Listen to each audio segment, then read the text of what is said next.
Hola, ¿cómo están? Esta es otra misión de Quimia Ayudas. Gracias por ver el video. Recuerden, si tienen alguna duda, sugerencia, problema o tema que quieran que desarrollemos aquí, pueden enviarlo al correo quimiaayudas@gmail.com o dejarlo en los comentarios.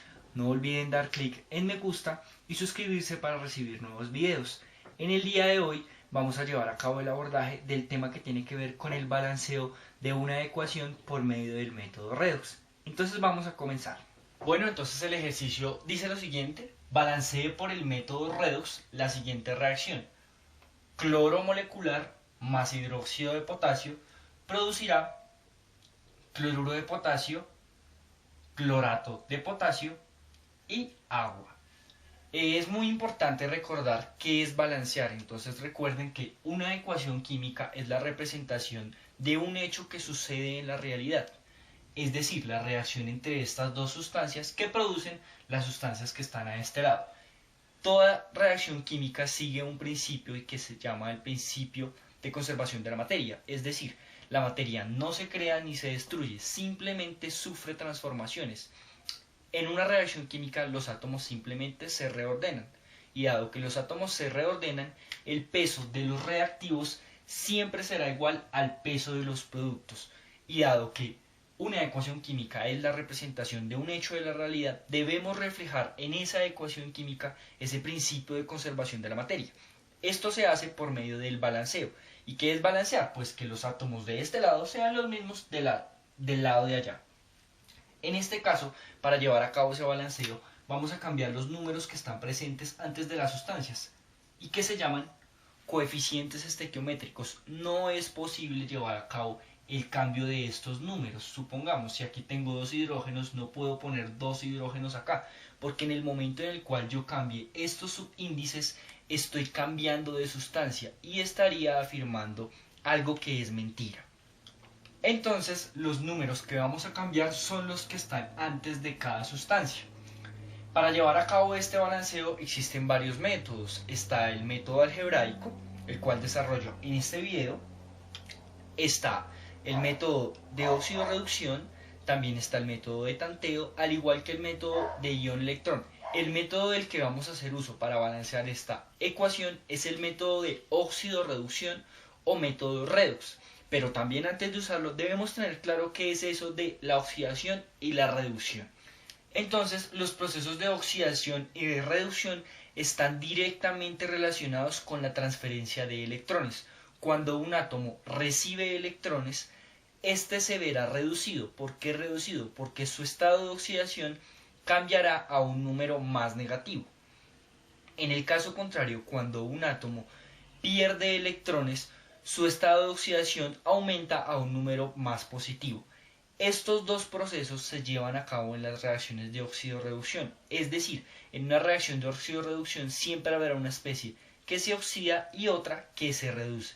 Eso es muy importante y de hecho en eso se basa el método que vamos a usar. El método que vamos a usar, también cabe aclararlo, es útil solamente para aquellas reacciones en las cuales el estado de oxidación tanto de los reactivos como de los productos cambia. Si se nota una reacción en la cual no pase esto, no va a ser posible llevar a cabo el uso del método de oxidación y reducción para balancear esa ecuación. Entonces vamos a empezar. Lo primero, antes de balancear cualquier reacción por medio del método redox, es asignar los estados de oxidación. Para esto debemos recordar algunas reglas. Entonces, la primera es que el oxígeno siempre tiene un estado de oxidación de -2. Los estados de oxidación suelen ser los números que se ponen arriba de los diferentes átomos que componen la ecuación. Entonces aquí tenemos -2, para este caso también tendremos -2 e igual para este caso. Desde esta perspectiva ahora lo podremos asignar para el hidrógeno.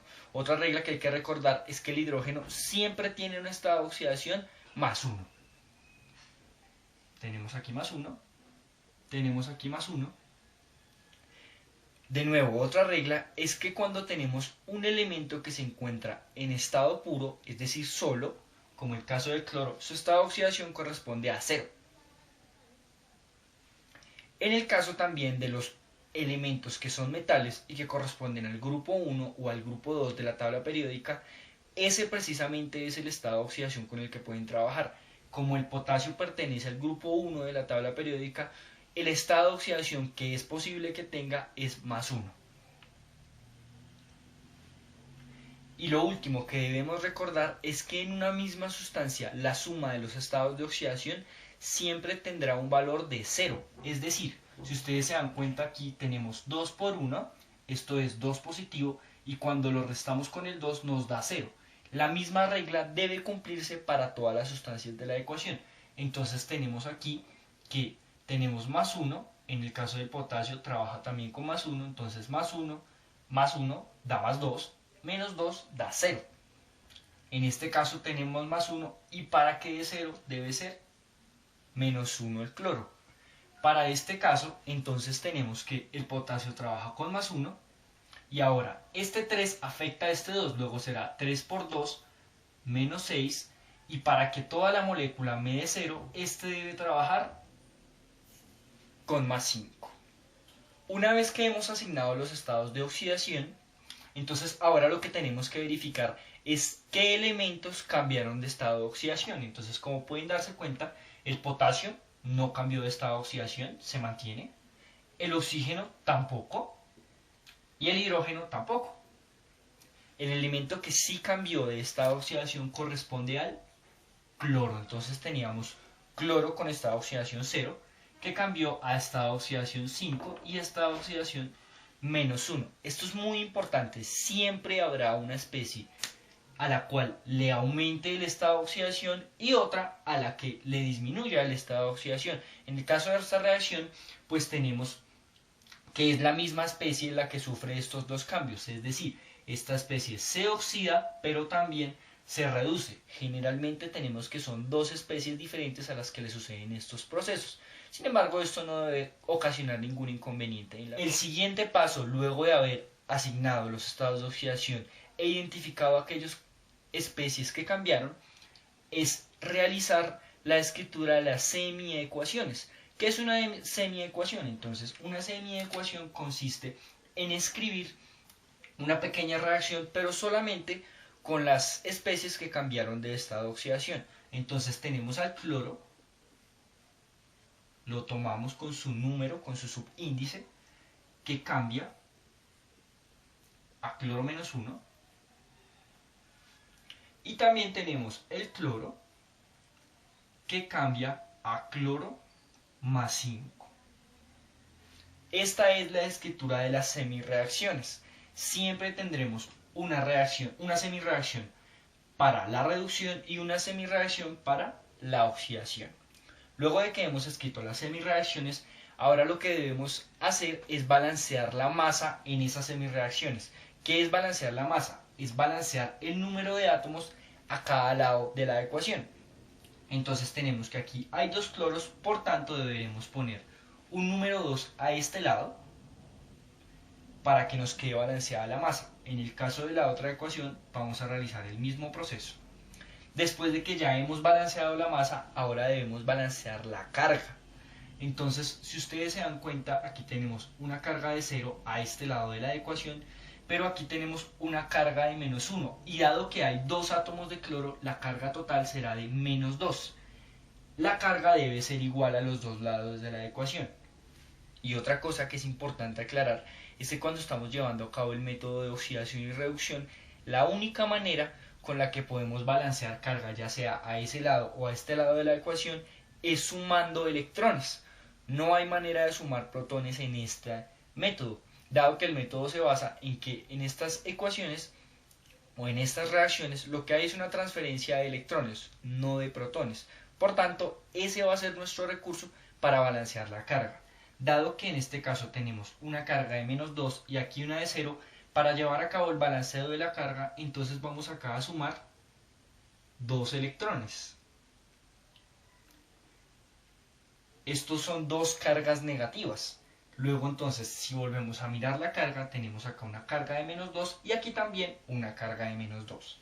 Entonces, para la segunda ecuación, vamos a llevar a cabo el mismo proceso. A este lado tenemos una carga de 0, a este lado tenemos un átomo de cloro que posee una carga de 5, pero como hay 2 átomos de cloro, entonces la carga total será de 10 cargas positivas. Para el balanceo se puede llevar a cabo de dos maneras: llevando la carga hasta 0 o llevando la carga hasta 10. En este caso, como lo único que podemos sumar son electrones, es más fácil llevarla hasta 0. Eso se hace por medio de la suma de 10 electrones. Tendremos 10 cargas negativas que al sumarse con 10 cargas positivas nos dará un total de carga de 0. De esta manera ya hemos llevado a cabo el balanceo de la carga. Entonces recordemos, primero asignamos los números de oxidación, segundo miramos las especies que sufrieron cambios, tercero escribimos las semirreacciones, cuarto balanceamos la masa y quinto balanceamos la carga. Esto por medio de la suma de electrones, ya sea allá o acá.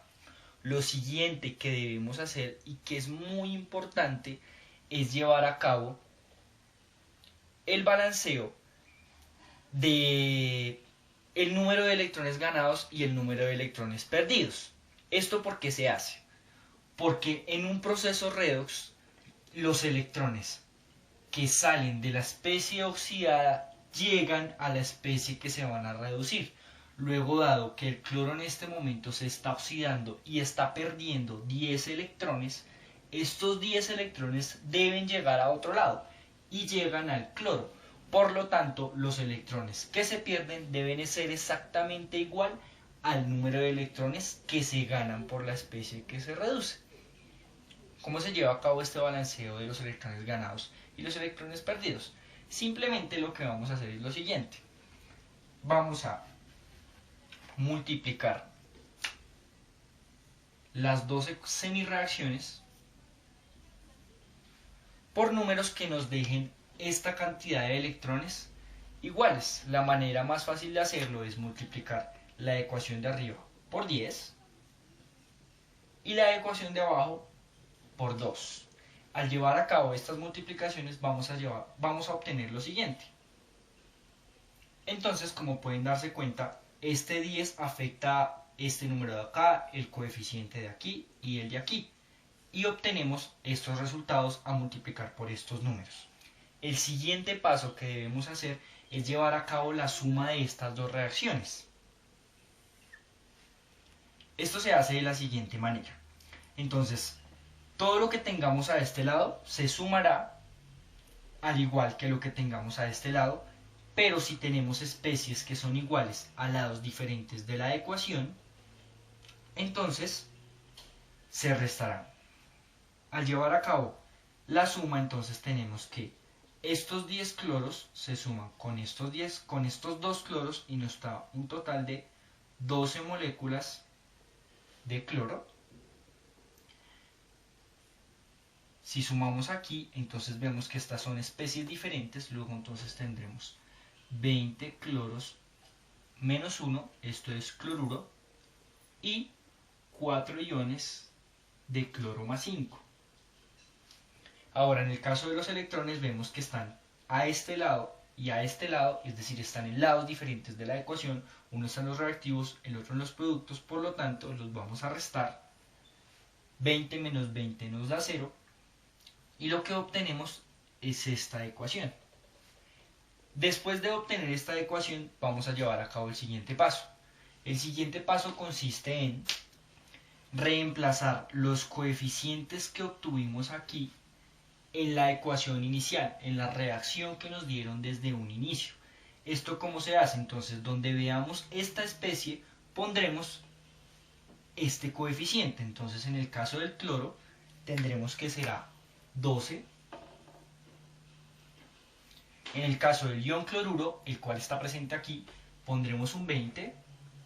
En el caso del ion cloro con carga más 5, pondremos un 4.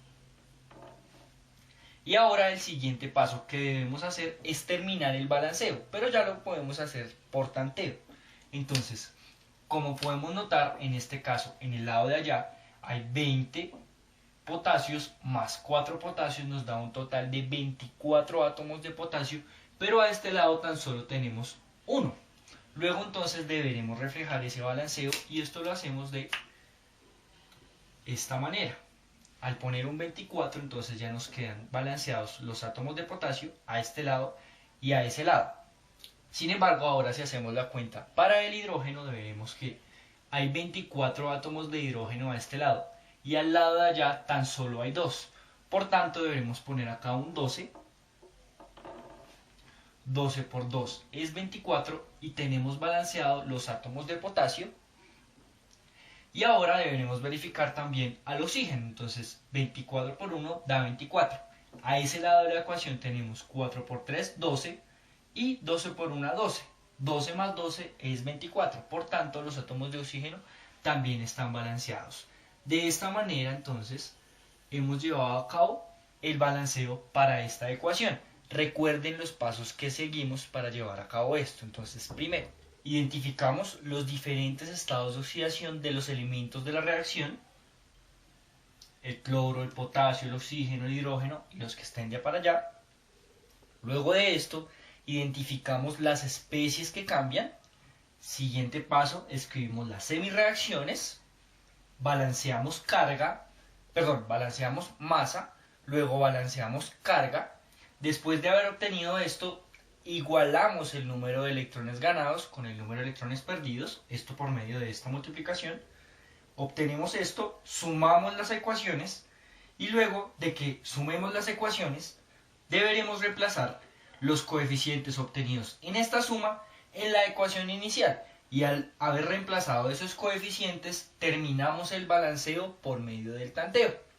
Es muy importante aclarar que los números que obtengamos en esta suma, en lo posible, deben ser respetados. Es decir, en lo posible deben tratar de no modificarse. En ocasiones hay que hacerlo. Sin embargo, el obtener estos coeficientes nos da una guía para que el balanceo sea mucho más fácil de hacer. Muchas gracias por ver el video y hasta la próxima.